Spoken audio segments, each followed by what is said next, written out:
Novena ya huruma ya Mungu, siku ya 3.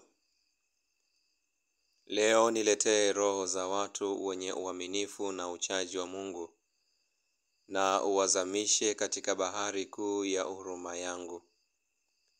Roho za watu hawa ndizo zilizonifariji katika njia ya msalaba. Wao ndio waliokuwa tone lile la faraja nilipokuwa katikati ya bahari ya uchungu na mateso. Tuombe watu wote waaminifu na wenye ibada ambao walimtuliza Yesu katika mateso yake. Yesu mpole na mwenye huruma sana, wewe huchota neema kwa wingi kutoka katika hazina yako na kuzigawa kwa ukarimu kwa kila mmoja wetu na kwa watu wote.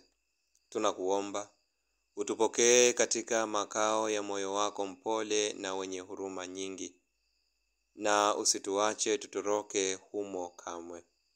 Tunakuomba neema hii kwa ajili ya mapendo ya ajabu ya wakayo moyoni mwako kwa Baba yako wa mbinguni. Amina. Baba yetu uliye mbinguni, jina lako litukuzwe, ufalme wako ufike, utakalo lifanyike duniani kama mbinguni. Utupe leo mkate wetu wa kila siku. Utusamehe makosa yetu kama tunavyowasamehe na sisi waliotukosea. Usitutie katika kishawishi, lakini utuopoe maovuni. Amina. Salamu Maria, umejaa neema, Bwana yu nawe. Umebarikiwa kuliko wanawake wote, na Yesu mzao wa tumbo lako amebarikiwa. Maria mtakatifu, mama wa Mungu, utuombee sisi wakosefu, sasa na saa ya kufa kwetu. Amina. Atukuzwe Baba na Mwana na Roho Mtakatifu, kama mwanzo na sasa na siku zote na milele. Amina.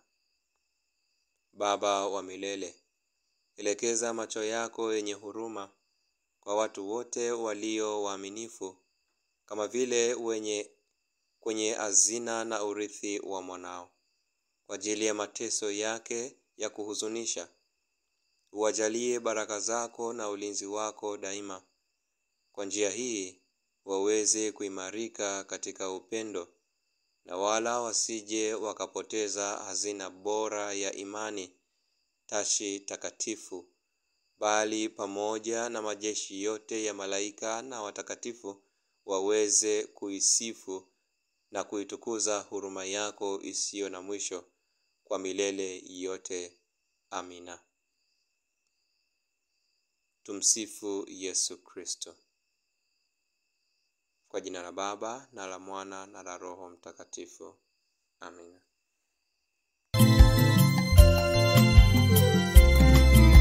Kama vile Baba